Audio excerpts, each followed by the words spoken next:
the Androscoggin River Valley, the people, the places, the events, the history, all that makes up the vibrant story of the towns of the Androscoggin River Valley from Lewiston, Auburn through Mexico, Rumford, and Bethel to New Hampshire.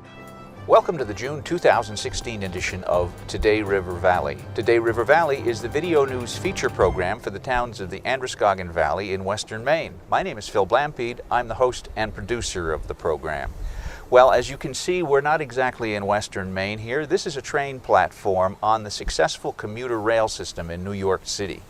Can a system like this, as successful as the one in New York, be implemented in western Maine? There's an effort underway right now to see if that can be made to happen, but there are also people who question whether it's worth the effort to do that. We're going to be looking at both sides of that question in this edition. Let's take a look. In this edition of Today River Valley, there's a two-part look at the chances of having passenger railroad service return to western Maine, even if those chances have become a lot slimmer since Governor LePage decided to oppose the idea.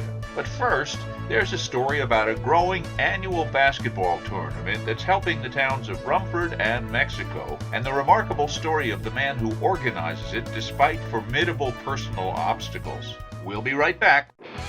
If you're a home or property owner, there's always something that needs fixing or upgrading. The answer is Construction Caterers for complete property maintenance and repair, providing carpentry, construction, masonry, handyman jobs, and property maintenance. From building an entirely new home to adding a deck to re-siding, roofing, exterior painting, brickwork, and replacement windows. No job too big or small, we cater to them all. Special this season, install 10 replacement windows, get the 11th at no charge.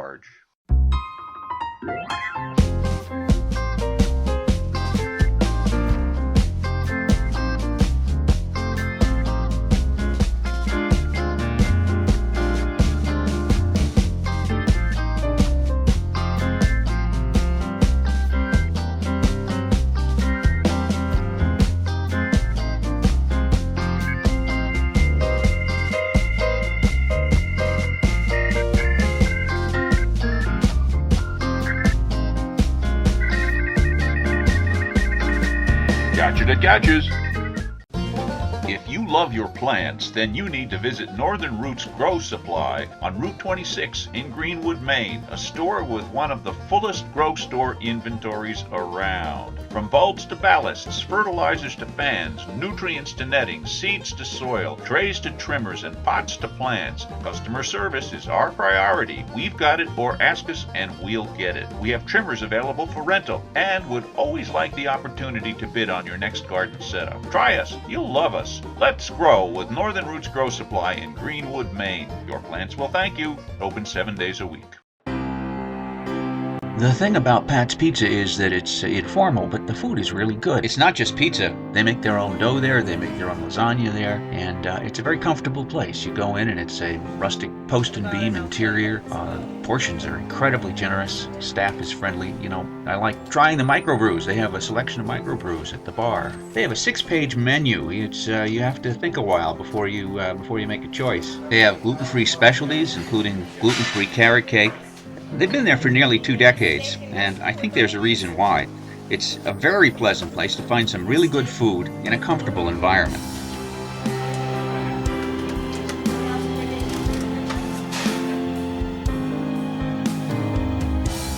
Pat's Pizza, it's not just pizza. Visit us soon on Route 2 in Bethel. Call ahead for takeout at 824-3637 and like us on Facebook. You're watching Today River Valley, the community news video program for the towns of the Upper Androscoggin River Valley in the mountains of western Maine. The following segment is sponsored by Puya Lumber, where you'll find all the lumber, tools, building supplies, and equipment you'll need to get your warm weather projects going and to get them done. Puya Lumber on the River Road in Mexico, Maine. The adjoining towns of Rumford and Mexico, Maine share a proud history of having been a thriving industrial community centered on a prosperous paper mill. But things haven't always been so prosperous in recent years. As the paper industry declined, the workforce at the local mill declined from several thousand to just a few hundred, and the population of the communities shrank to half of what it once was. Community leaders have been looking for something to slow their town's decline, and now, without their having expected it, something has developed that might help do just that. Basketball.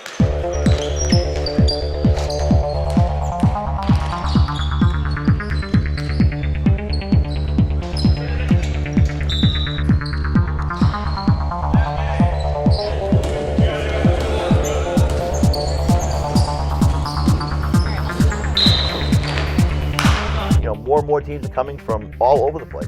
As perhaps we talked about before, we had a team from Long Island, New York. I've had some teams from Massachusetts that have expressed interest. We have teams from southern Maine, from eastern Maine, all over central Maine that come and play. Yeah, actually it's gotten bigger and bigger every year.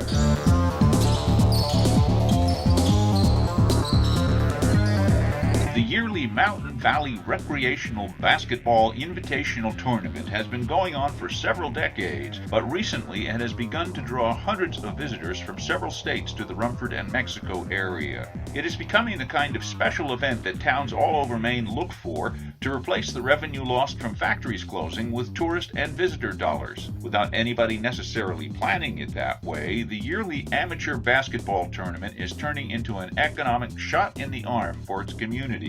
And it's all done with volunteer labor, especially that of the primary organizer, Rumford resident Eddie Patterson. Hi, my name's Eddie Patterson. I am the commissioner for the Mountain Valley Rec Men's Basketball League, and I also run the Mountain Valley Rec Invitational Basketball Tournament.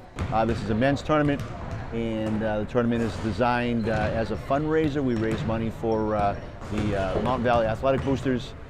Tournament has 3 different divisions, the A Division, B Division, and the C Division. We're right now at the Mountain Valley High School and watching some of the A Division games, which is a top flight division. Actually, this year was our best year we've had. Of course, with more teams it would be. Eddie does a great job running this tournament.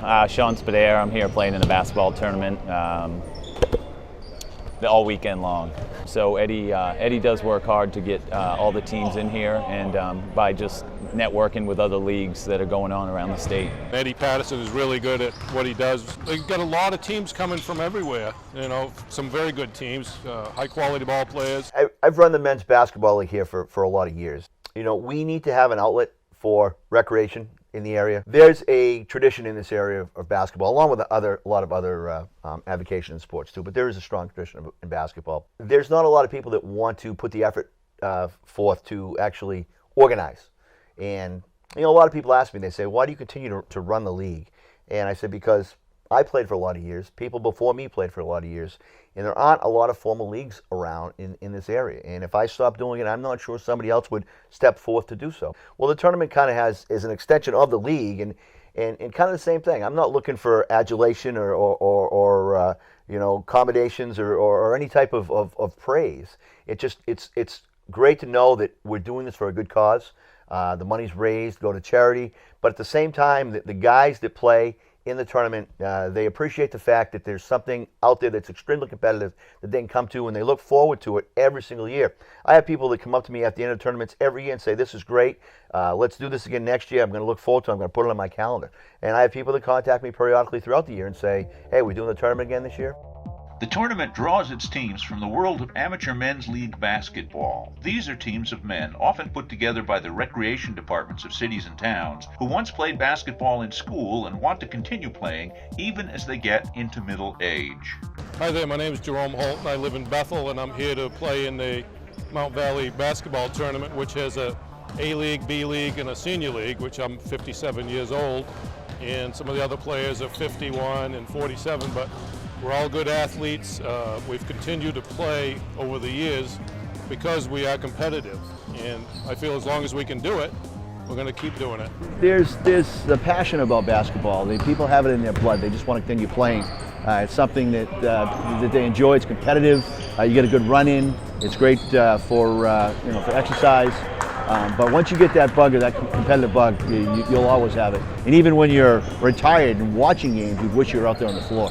The three-day tournament this year drew 24 teams with hundreds of players and their fans and friends. When the event ended, the local sports boosters had raised almost $13,000, and the local economy had benefited by untold thousands of dollars more. In itself, it was a remarkable achievement for Eddie Patterson and his volunteers. But there's something even more remarkable. Eddie Patterson had recently been diagnosed with cancer. He ran the tournament in the days between his scheduled chemotherapy treatments. I was diagnosed with stage 4 lymphoma this past fall after we thought that a lump on the side of my neck was a blocked saliva duct. Well, it turned out that that wasn't the case. And that had gone on for about a year and a half. And I became kind of symptomatic this past summer. And they looked a little more thoroughly, determined that it wasn't simply a blocked saliva duct. I had definitely had cancer.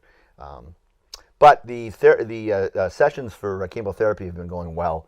I'm able to do things periodically about half of the month, and have enough energy, enough ability to be able to make the calls I need to make the contacts. Still do a little bit of work for my job, but really, the tournament is a function of myself being out there and being able to get involved and get the teams, because nobody else is doing that. And if I didn't do it, it wouldn't run. And I'm not saying that because I'm trying to promote myself. It's just that I have the experience and knowledge to do it, and people rely on me to be there to do so. And I guess, as long as I had the ability and the energy to do so, I was going to do it.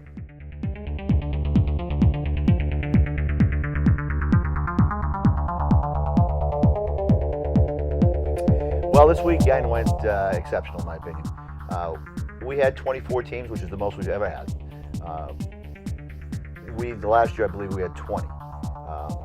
3 divisions this year, and again, we only have had 2 in the past, an A division and a B division. And this year with the senior division, it just added a little more to it. So yeah, 24 teams was a nice turnout. I think that the tournament could probably hold a maximum of 36, but that would take a lot more effort, a lot more volunteerism in 4 courts instead of 3.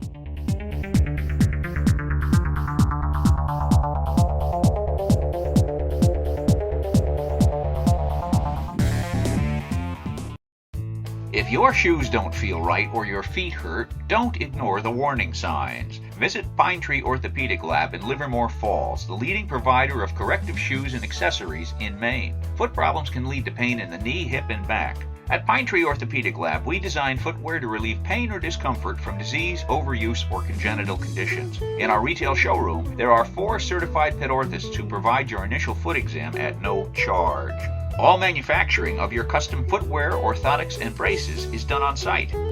Hi, I'm Bruce McDonald, president of Pine Tree Orthopedic Lab, and I'd like to invite you to come to the most unique shoe store in Maine, where we are the foot comfort specialists. Don't ignore that discomfort. Pine Tree Orthopedic Lab, open Monday through Friday 8 to 5, Saturday 8 to 2.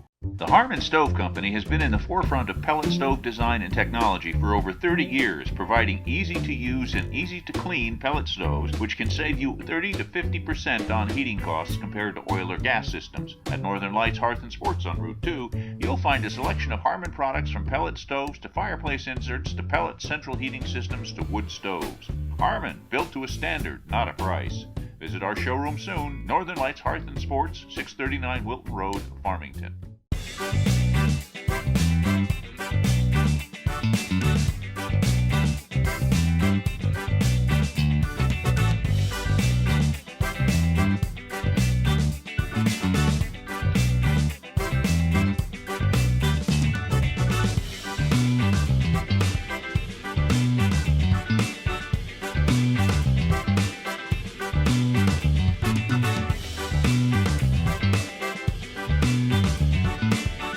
This is Connie Asno, and we look forward to serving you in our historical downtown Rumford restaurant.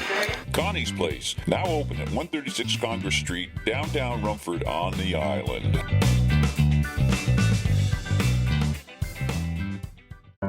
Washing machines are offering more and more features each year. Well, you may not find anything quite like this yet at Larson's Electric Service in Mexico, but you'll find the latest in everything from washing machines to refrigerators to stoves. With the Amana, Whirlpool, KitchenAid, and Maytag brands, Larson's offers free delivery and setup of your new appliance plus removal of your old appliance. Over 50 years experience, Larson's, 13 Main Street, Mexico, Maine.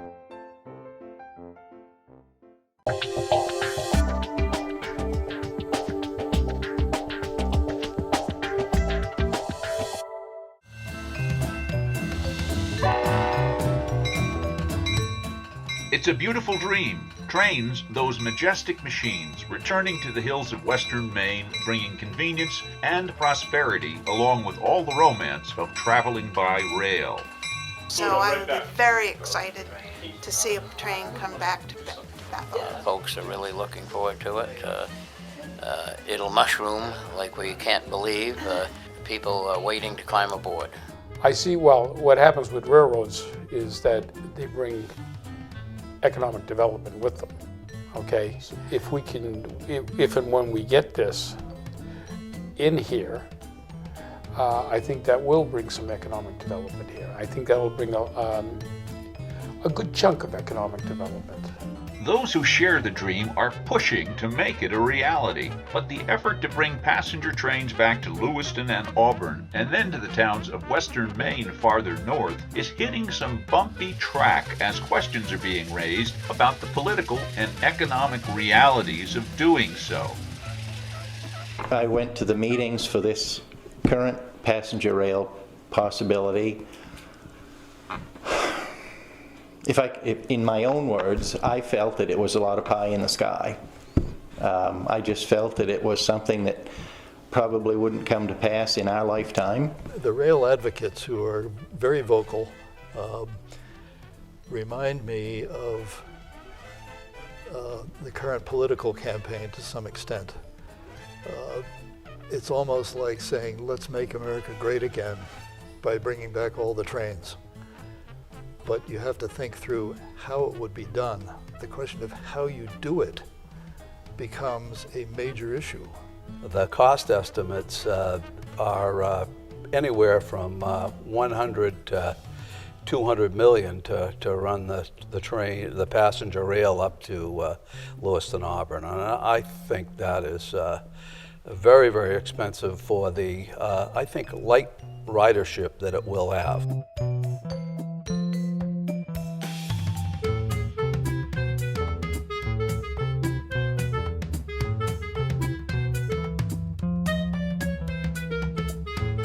The effort to restore passenger train service to western Maine is driven first by the fact that there is perfectly good railroad track running all the way from Portland, Maine to Montreal, and it's only being used occasionally for freight trains. The track was built a century ago when railroad service, including passenger service, was first established. Many have asked, why not run passenger trains on it again? A dedicated and persistent lobbying effort backed by organizations including the Sierra Club, the National Association of Realtors, and local chambers of commerce has pushed for that track to be the route for passenger service to Lewiston and beyond. And they've been successful. They've succeeded in getting the Maine legislature to approve a $500,000 study. But questions are being raised and opposition is emerging, and it could be that, for now, the effort has been derailed. The funding for this line, the specific project we're talking about today, the train right through here, has been approved. The service development has been approved, and it was done by the legislature. I think what was mentioned before is we got this, the DOT, Department of Transportation, to say, hey, let's do this project, but then they never did it. So we went to the legislature and forced them to do it. The money got approved. You voted on it in your last election cycle. Now the money's sitting there and the governor's not spending the money. So we're now like literally forcing the governor. It's sort of like what happened with the Land for Maine Future money, where it's not being spent even though it was approved by the voters. So that's kind of where we are, why we've had a really difficult time, you know, forcing the governor to do what the people of Maine said they was going to do. If you follow our governor's antics, he had a Christmas tree out last year, and he held up a pink pig and he said, "This is all pork, you guys, pink pig." And he set the pig down on a star underneath his Christmas tree, and the star said, "Rail study." I said, "Hey, that's my pig." So literally this past session, he funded a $500,000, we funded, he didn't sign, but it passed the legislature, a $500,000 study for a service development plan, for the actual plan for rail service to Lewiston. And so the governor may have put a stop for now to the effort to bring passenger rail to western Maine. The railroad can't be built without a study first to figure out what's needed, and the study can't be done if the governor and his Department of Transportation refuse to spend the money to get it done. It's a real question whether the legislature can tell the MDOT what to do or not. It's a question that is being challenged every day. The idea of restoring passenger train service is very popular in any area in which it is proposed, and in western Maine, the city councils of both Lewiston and Auburn agreed to chip in $50,000 each to help fund the study. Both the Oxford and Bethel Chambers of Commerce have endorsed the idea, but the last expansion of passenger rail was to Brunswick, Maine, and questions have been raised about whether that was worth it. With a yearly ridership of just over 25,000, the Amtrak Downeaster out of Brunswick carries fewer than 20 riders per trip. This is seen as evidence by some that a Lewiston train wouldn't attract much ridership either. I really think that passenger rail is a poor alternative to for public transportation now. Just my opinion, I don't think it's going to work. I think it's going to take too much subsidy for this area. In the next segment, we'll look at why many people think passenger trains should be brought back to western Maine, while others think it would be nothing more than a waste of taxpayer dollars, and whether those disputes can be resolved so that one day passenger trains might once again roll into the towns and cities of western Maine. Excuse me, sir, are you getting a little shaggy around the ears but can't find time for a haircut? Well, now you can. At Lisa's Barbershop at 178 Main Street in Mexico, owner Lisa Shardlow specializes in quick haircuts. No appointment is necessary and there's rarely a wait. At Lisa's, the motto is cut and go. Guys, it's great if the ladies think you're hot, but wouldn't you rather be cool in this weather? Cool off with a fresh new haircut here at Lisa's. At Lisa's, all adult haircuts are $11, kids 10 and under are $8, and remember, kids get to pick a prize from the toy box. Open Tuesday to Friday, 8:30 to 5, Saturday, 9 to noon.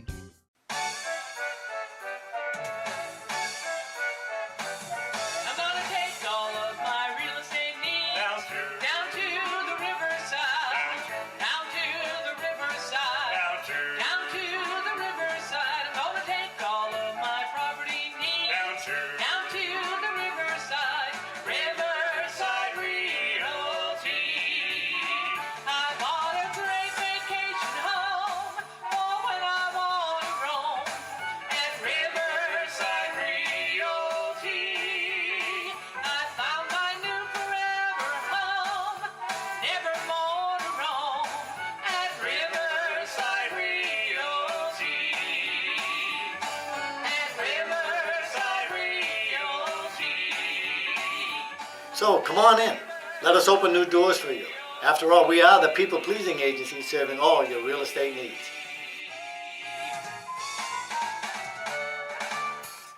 The Jolly Drayman Pub and the Briarly Inn, a gracious inn in Bethel, Maine with an authentic British pub featuring classic pub fare. This is Helena at the Jolly Drayman Briarly Inn. Stop by, come to see us. Looking forward to your visit. The Jolly Drayman, the authentic British pub in Bethel, Maine. Let's look at Turner, Maine, a town with a country feel, located just north of Lewiston, Auburn. Centered on busy Route 4 is a vibrant business community with numerous stores and services. Let's take a look at some of them. Looking for an inexpensive but reliable used car? Shop Duval Auto Sales on Route 4 in Turner. Just check out these great reviews on Google. Hi, this is Darren. I'm the owner of Duval Auto Sales. We've been selling quality used cars to the hard-working people of Central Maine for 20 years. Open Monday through Friday, 9 to 5, Saturday by appointment. East Grand Fence on Route 4 in Turner, right across from Goodwin's Well Drilling. This is Daniel Johnston from East Grand Fence. Spring is coming. You should think about getting ready for your spring fencing projects. We have chain link and ornamental and vinyl and wood. Our cedar is right from Maine. We manufacture all kinds of specialty wood fencing products. We also have these beautiful window boxes. Put your plastic plant pot right inside there, and it's a nice looking addition to your home landscape. East Grand Fence, stop in or call for an appointment. When you think of Subaru, think of RJB & Son. We thoroughly service every Subaru we sell and specialize in Subaru auto repair to ensure that the car you drive is 100% safe and reliable. When you think of Subaru, think of RJB & Son. 1026 Route 4, Turner.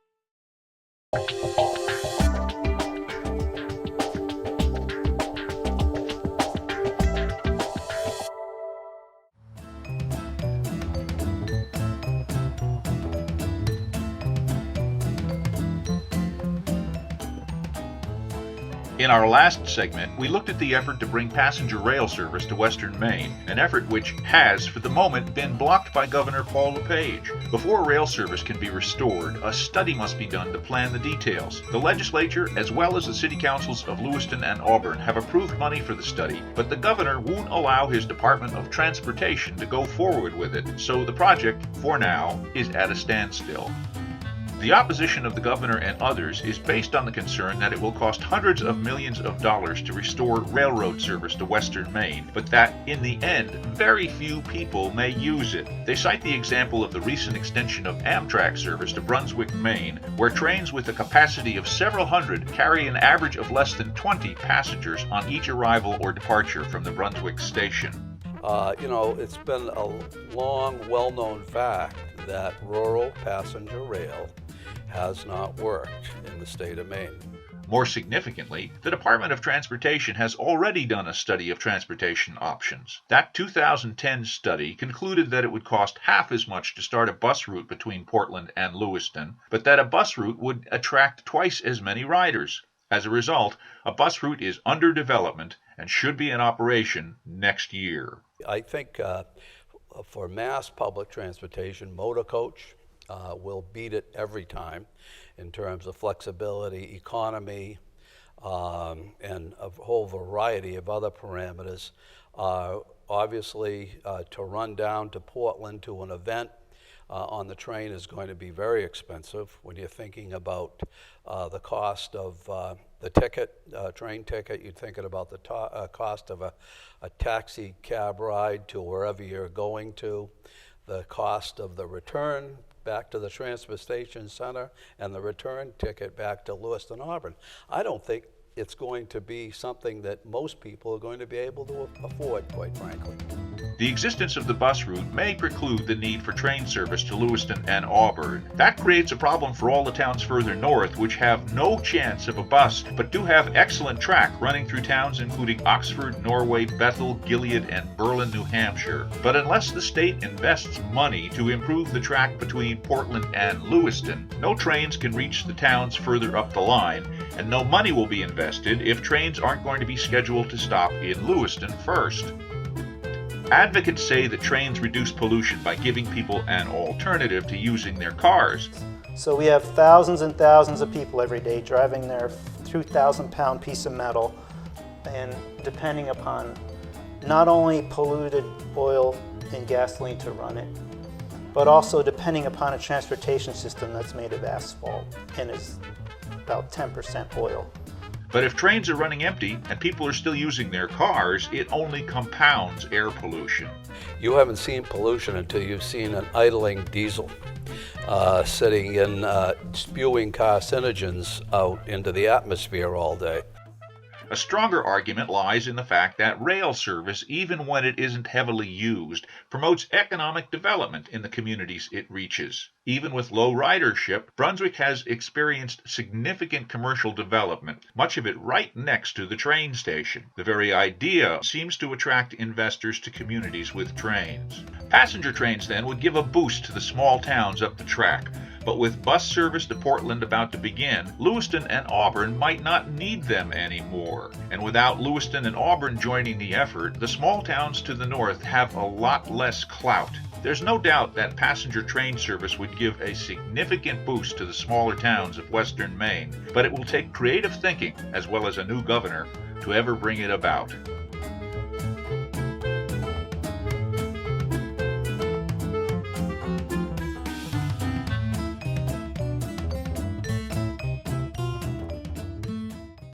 When you visit Western Maine, step out of the ordinary. Stay in Victorian splendor at Holiday House Bed and Breakfast, where our guests relax in the elegant surroundings true to the style and atmosphere of 100 years ago. It's your Victorian home away from home. Holiday House Bed and Breakfast, right on Main Street in the center of Bethel Village. Open year-round.